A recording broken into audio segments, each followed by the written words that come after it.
The lawyer didn't call about the house or the accounts we already knew about. He said there was something else. A safe deposit box. Different bank. Not one she had ever mentioned. We thought it was a mistake. My grandmother didn't keep secrets like that. She lived simply. Same house for 40 years. Same routines. Same stories. Nothing hidden. Nothing complicated. At least, that's what we believed. The lawyer said we would all need to be there when they opened it. He didn't explain why. Just gave us a time. A place. And said, "You may want to see this together." That was the part that stayed with me. Because people don't say that unless something inside changes what you thought you knew. And standing in that bank a few days later, watching them bring the box out, I realized something I hadn't considered before. We had all known her, just not completely. Before I tell you what was in that box, I need to explain who she was to us. Because that's the part that makes it matter. My grandmother was the center of the family. Not in a loud way, in a steady one. Everything moved around her. Holidays, birthdays, Sunday dinners. If something was happening, it usually involved her house. Same house for as long as I could remember. Small, well kept. Nothing in it felt temporary. The furniture didn't change. The layout didn't change. Even the smell stayed the same. Coffee in the morning. Something slow cooking by early afternoon. She lived alone after my grandfather passed. But she was never alone in the way people mean it. There was always someone coming by. My mother during the week. An uncle on Saturdays. Me whenever I had time. She didn't ask for visits. She expected them. And we showed up. That was the arrangement. She wasn't expressive in the way people are now. She didn't sit you down and tell you how much you meant to her. But she noticed things. If you had a long week, she knew. If you looked tired, she would adjust something without mentioning it. Make more food. Speak less. Give you space in a room that didn't feel empty. That was her version of care. She kept things simple. Always had. She wore the same kind of clothes. Neutral colors. Nothing that stood out. She didn't talk about money. Not because it was a secret. Because it wasn't important to her. At least, that's what we thought. When my grandfather passed, there were no surprises. The house. Some savings. Everything accounted for. Nothing complicated. And after that, she continued the same way. Routine, structure, consistency. If anything, she became more predictable. Same grocery store, same bank, same schedule. You could set your watch by it. That's the kind of life we believe she had. Fully known, nothing hidden. And because of that, we never asked deeper questions. Not out of neglect, out of certainty. When someone feels completely understood, you stop looking for what might be missing. You assume there isn't anything. I spent a lot of time with her growing up, more than most of my cousins. Not because I had to, because it felt easy. She didn't fill space with conversation. She let things exist quietly. We would sit at the kitchen table, sometimes talking, sometimes not. Both felt the same. I remember one afternoon. I was maybe 16. Sitting there while she sorted through a stack of old papers. Bills. Receipts. Nothing important. At least that's what it looked like. She kept everything in neat piles. Organized. Controlled. At one point she paused. Looked at one piece of paper a second longer than the others. Then placed it at the bottom of the stack. I didn't think anything of it. Just part of how she moved. Careful. Measured. Looking back, I remember that moment differently. Not because it was obvious. Because it wasn't. There were no signs. No stories she avoided. No subjects that felt off limits. If you asked her about her past, she answered. Just within a certain frame. Childhood. Marriage. Raising kids. All of it made sense. All of it fit together. Nothing missing. Or so it seemed. When she got older, the routine didn't change much. She slowed down a little. Moved more carefully, but her mind stayed sharp. She remembered everything. Names, dates, small details most people forget. If anything, she became more precise, more aware of what needed to be done, what needed to be said, and what didn't. She never talked about regrets, never mentioned anything she would have done differently. That always stood out to me, not because I expected it, because it never came up, like that part of life had already been settled. and whatever decisions she had been made completely. When she passed, it was quiet. No sudden event, no shock, just the end of something that had been slowing down for a while. The family gathered the way families do. Calls, messages, arrangements, everyone moving into their role without needing to be told. The house filled up again, not with the same energy as before, but with presence. People standing in rooms they had known their whole lives, speaking softer than usual, looking at things differently. The funeral was simple, exactly how she would have wanted it. No excess, no unnecessary display. Afterward, we went back to the house. Same rooms, same furniture, but everything felt slightly out of place.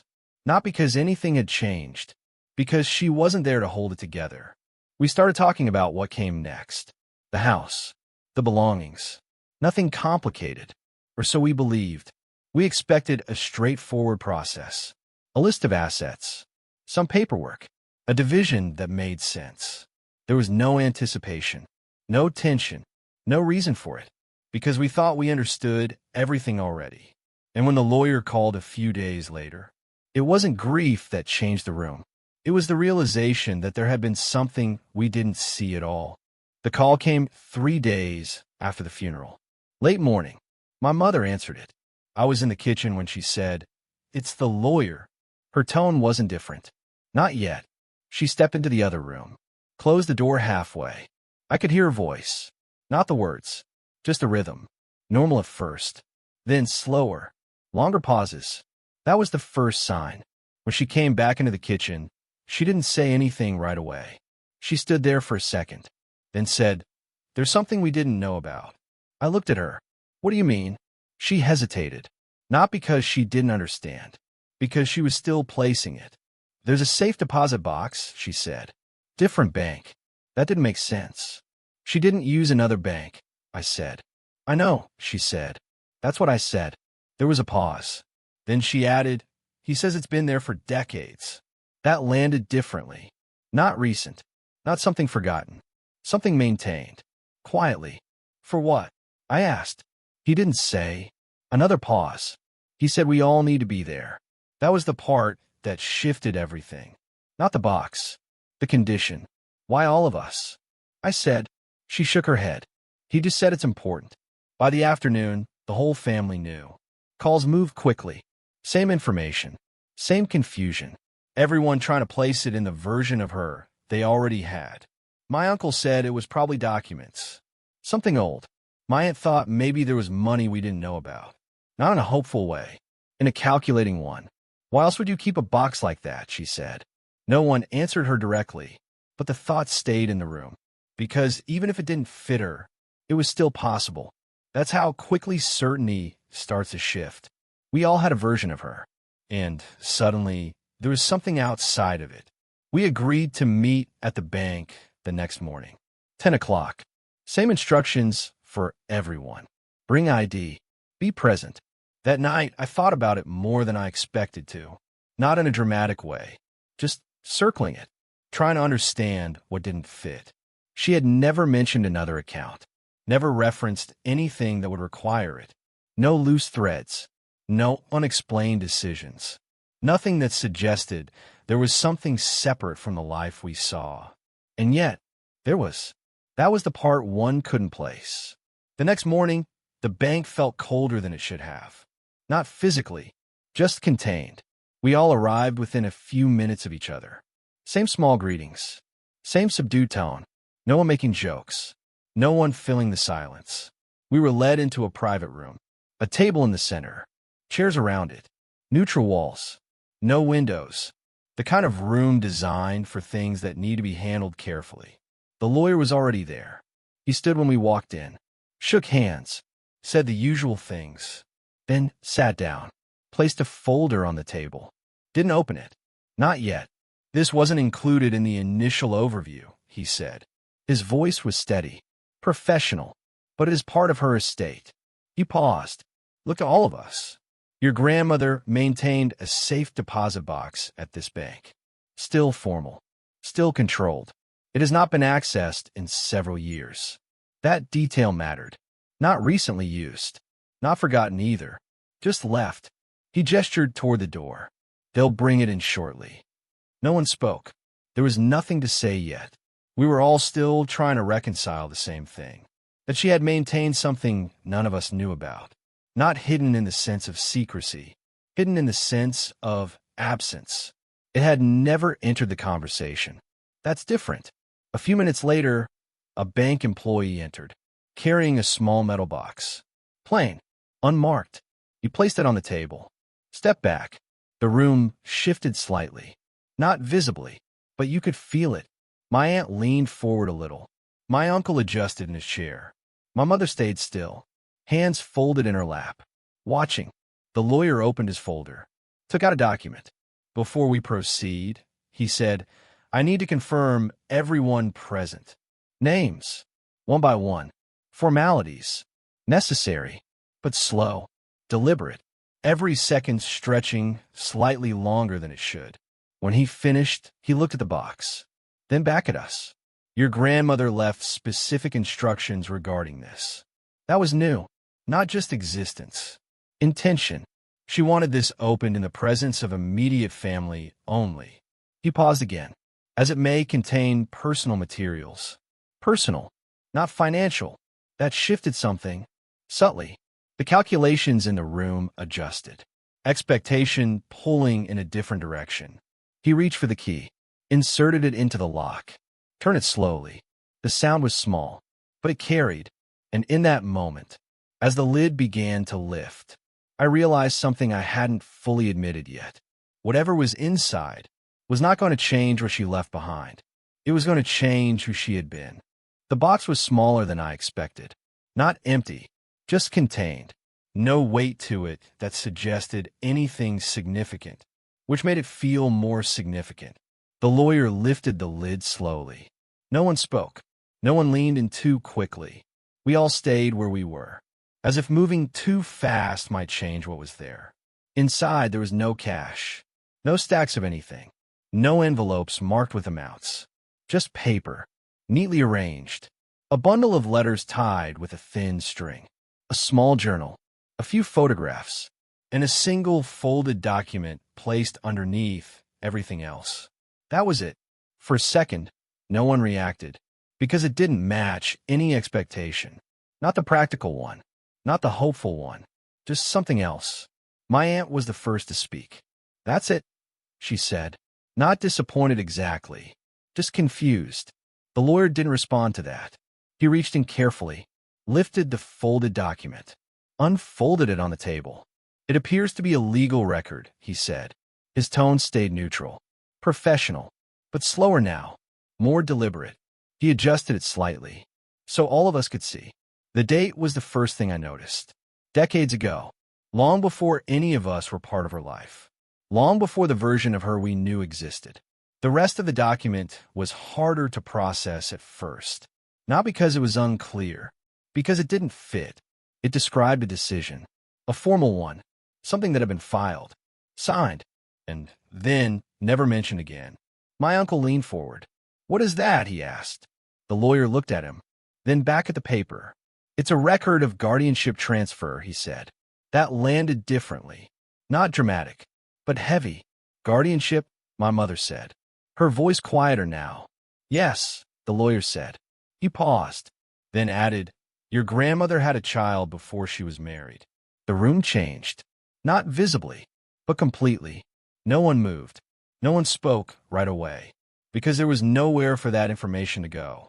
It didn't attach to anything we knew. It existed outside it. My aunt looked at my mother. My uncle sat back slightly, processing. Where is this child? He asked. The lawyer shook his head slightly. The records indicate the child was placed with another family.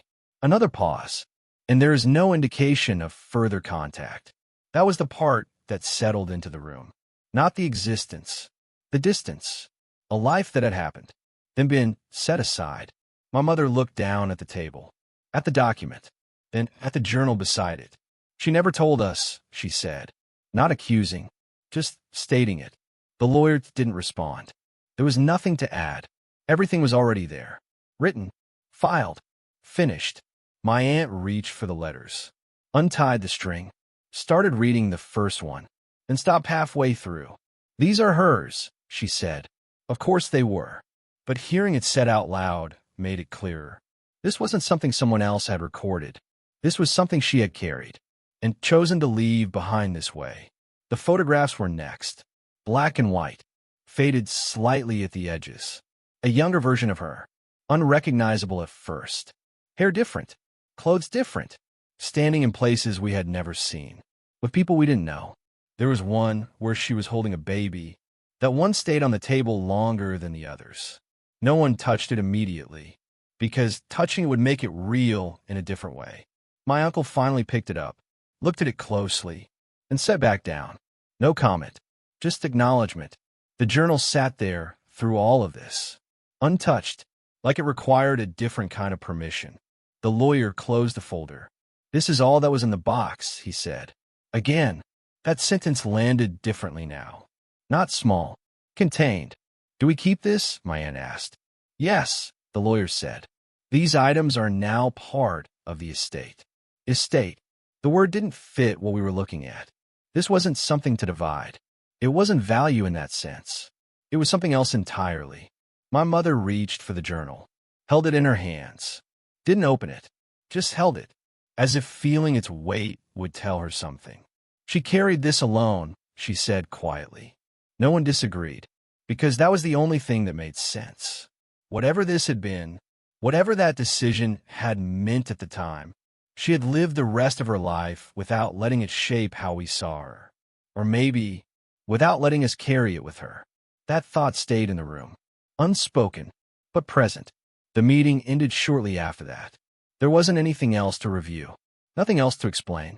We gathered the documents, the letters, the photographs, carefully, not because they were fragile, because they mattered in a way we didn't fully understand yet. As we walked out of the bank, no one spoke for a while. Not because there was nothing to say, because there was too much, and none of it fit into the version of her we had brought with us that morning. By the time we reached the parking lot, I realized something clearly. We hadn't discovered a secret. We had discovered a life that had always been there, just outside of what we were allowed to see. We didn't go back to the house right away. That surprised me. Normally, after something like that, we would gather, sit in the same rooms, try to process it together. This time, everyone paused. My aunt said she had errands. My uncle mentioned something about work. Excuses, not untrue, just convenient. My mother and I stood by the cars for a moment, the box in her hands, still closed. "What do you think?" she asked. Not about the contents, about the meaning. I looked at the box, then at her. I think we didn't know her as completely as we thought. She nodded slowly. "That doesn't feel right," she said. Not knowing something like that, I understood what she meant. Not the fact itself, the distance it implied. A whole part of her life, existing without any connection to the rest of us. "I don't think it means we didn't know her," I said. She looked at me. "Then what does it mean?" I didn't answer right away, because the question wasn't simple. "It means she chose what to share," I said finally, "and what to carry." My mother didn't respond. She just held the box a little tighter, then said, "I'm going home." "I'll come by later," I said. She nodded. We got into our cars, drove in different directions. That felt important, not as separation, as space. I went home, set the photographs and letters on the table, left the journal in the box. Not because I didn't want to read it, because it felt different, like it required something from me I wasn't ready to give yet. The photographs drew me in first. I spread them out, looked at each one slowly, trying to connect the person in those images to the woman I knew. It wasn't easy. She looked younger. Of course she did. But it wasn't just that. She looked unformed, not incomplete, just not yet who she became. There was one photo I kept coming back to, the one with the baby. She was sitting on what looked like a wooden bench. Outside, light coming from one side, her face turned slightly away from the camera. Not hiding, just not presenting. The baby was small, wrapped, too young to be anything but new. I stared at that one longer than the others, not trying to understand the decision, just trying to sit with it, the fact of it, She had held that child, then let that life move somewhere else, and then built everything we knew, without ever bringing that moment forward. That's not something you can simplify. It's not something you can explain cleanly. It just exists. After a while, I picked up the journal, held it the same way my mother had, feeling its weight. It wasn't heavy, but it carried something. I opened it slowly. The first few pages were dated, years before my mother was born. The handwriting was neat, controlled, the same way she wrote grocery lists. But the content was different, more open, not dramatic, just honest. She wrote about that time in her life, not in detail, not explaining everything, just recording what she felt, what she decided, why she believed it was the right choice. Not easy, but necessary. There was no attempt to justify it, no attempt to soften it, just acceptance. Page after page, quiet, measured. I read slowly, not because it was long, because it required space. At one point I stopped, closed the journal, looked at the table again. Photographs, letters, pieces of something that had never been part of our shared story. And I realized something. This wasn't about secrecy, not in the way we usually mean it. She hadn't hidden this out of shame. She had carried it out of intention. There's a difference. One is about avoiding. The other is about protecting. I opened the journal again, flipped forward. Later pages, closer to the time I would have known her. The entries became less frequent, shorter, more reflective. Then, near the back, I saw something different. A name. Mine. I stopped. Read that line again. Then continued. She had written about me. Not in a dramatic way, just specifically. She wrote about the way I noticed things, the way I listened before speaking, the way I didn't rush to fill silence. Small observations, accurate ones, things she had never said out loud. Then a sentence that stayed with me. I hope he never feels the need to carry more than he should. I read that twice, because it connected everything. Not just me, her, the choice she made, the life she built after, the things she carried quietly. That sentence wasn't advice. It was understanding. I closed the journal, sat there for a long time, not trying to interpret it, just letting it exist. Because some things don't need to be explained to matter. They just need to be seen. And in that moment, I understood something I hadn't before. She hadn't lived a hidden life. She had lived a full one. We had just been given the part she believed we needed, and kept the rest for herself. Not to deceive us, to protect us. That was the difference. And as I sat there, with her words still in my mind, I realized why she had left it this way. Not to reveal a secret, but to let us decide what it meant. The family didn't agree on what it meant. That was the next thing that became clear. We gathered at the house that evening. Same rooms, same table, but the tone was different now. Not just grief, something else layered into it.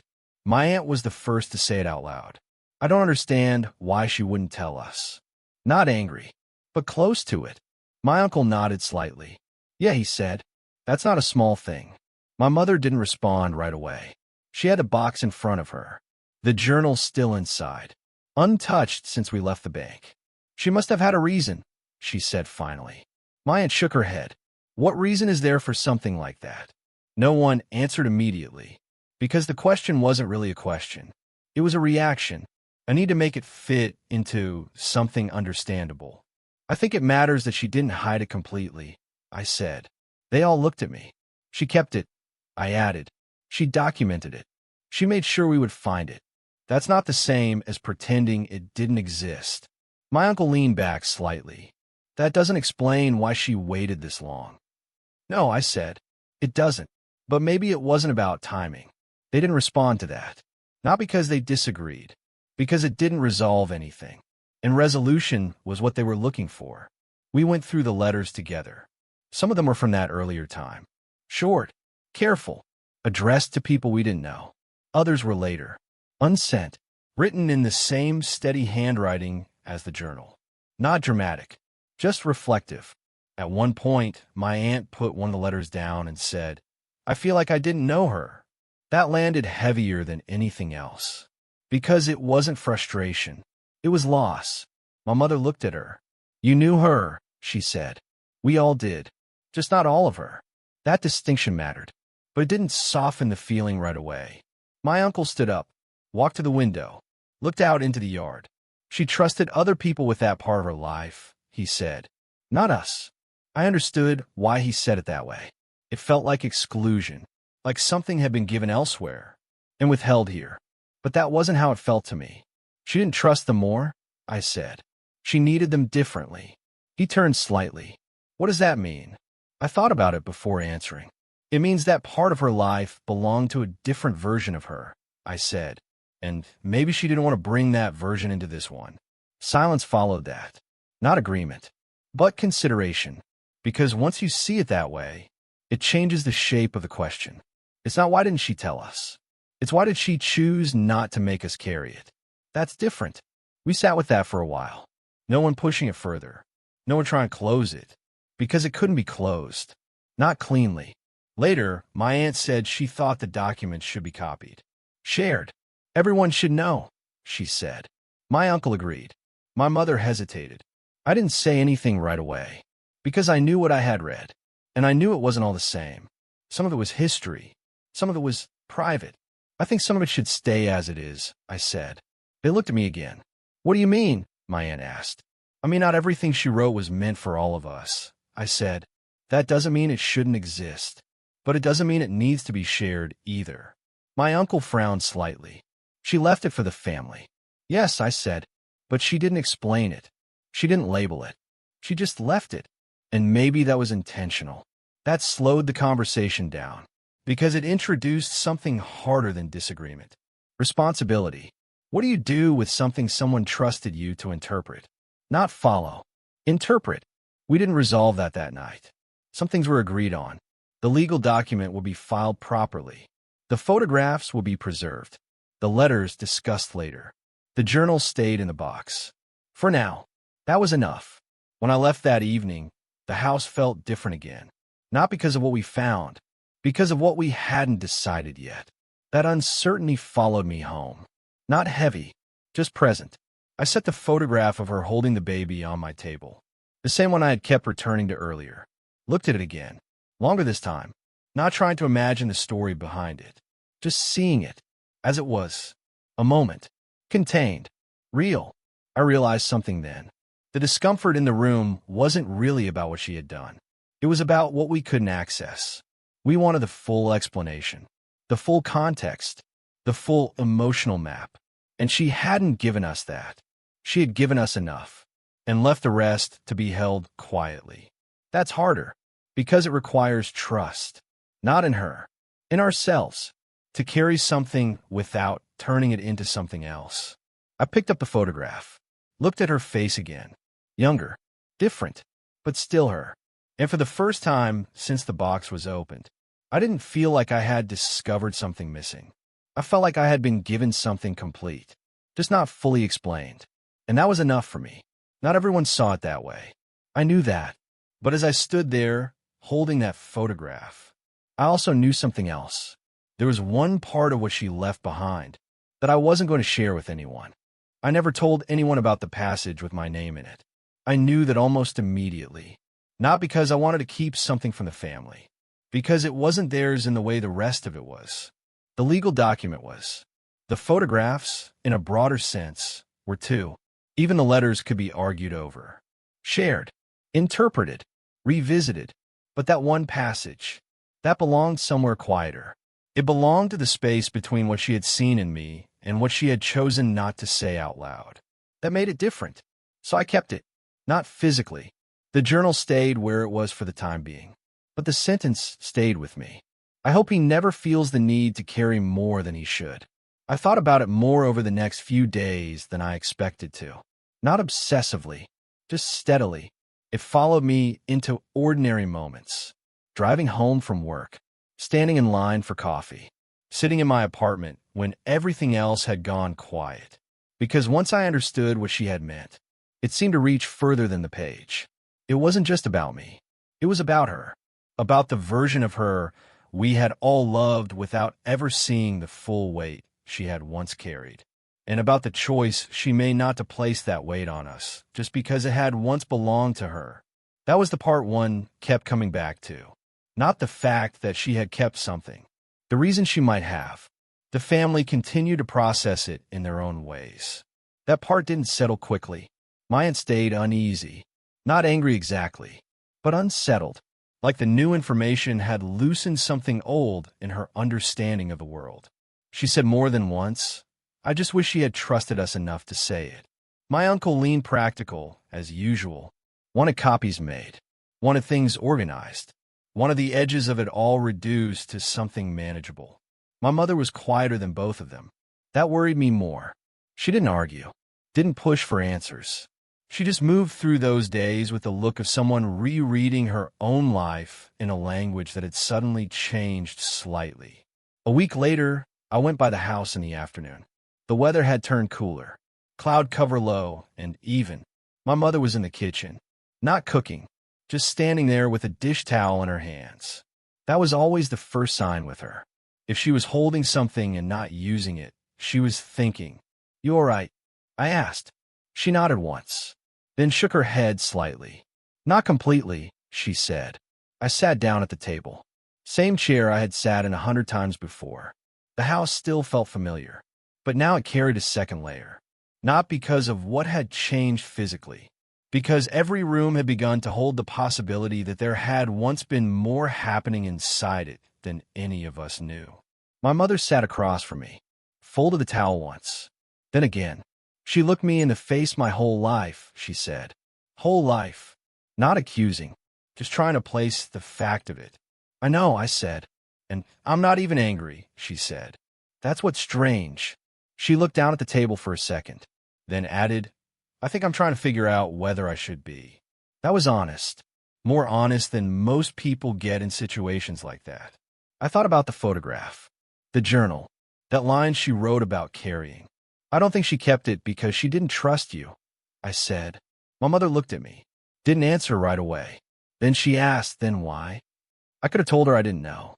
That would have been partly true, but I knew enough, or maybe I understood enough, because by the time she became who she was to us, I said slowly, that part of her life may not have felt like something we needed to inherit. My mother stayed still, listening. "She lived with it," I said. "She made whatever peace with it she could, and maybe telling it out loud would have made it ours too." That was the closest I had come to saying it plainly. My mother looked past me, toward the window over the sink. Same place my grandmother used to stand in the late afternoon light. After a while she nodded. "Just once." "That sounds like her," she said. That was the first time the whole thing softened. Not resolved. Softened. A few days after that, I took the photograph to a framing shop, the one with her holding the baby. I didn't tell anyone I was doing it. Didn't feel the need to. The man behind the counter asked if it was a family photo. I said yes. He asked whether I wanted anything restored. I said no. I wanted it exactly as it was. The slight fading at the corners. The softness and the contrast. The evidence of time. That mattered, because the photograph was not valuable to me as a cleaned-up object. It mattered because it had survived, because she had kept it. Out of everything she could have chosen to leave behind in that box, she left that, not because it explained everything, because it didn't, but it told the truth in the quietest possible way. This happened. I was there. I remember. When I picked it up a few days later, I took it home and set it on a shelf in my living room. Not in the center, not hidden either. A place I would pass every day. A place where I would have to keep seeing her. Not only as the grandmother I had known, but as the woman who existed before that. That mattered more than I expected, because over time, the photograph stopped feeling like evidence. It started feeling like completion. Not a second life. The same life. Just more of it. And that, more than anything else, was what changed for me. Not the revelation itself. The scale of it. We like to believe the people we love can be fully known. It makes us feel safer. Makes the relationship feel finished. But no one is finished while they are alive. And maybe not even after. There are always rooms we were not invited into. Decisions made before we arrived. Weights carried privately for reasons that may have had nothing to do with shame. Sometimes those hidden things are damage. Sometimes they are mercy. That was the question this left me with. Not what she kept from us, what she may have been protecting us from by keeping it. The family adjusted over the months that followed. That part happened slowly. The journal was eventually read more carefully. The documents were filed. The letters were handled with the seriousness they deserved. No one ever found the missing final answer some of them wanted. No perfect explanation emerged. And after a while, that stopped feeling like failure. It just felt human. My aunt talked about it less. My uncle stopped trying to organize every part of it into a clean sequence.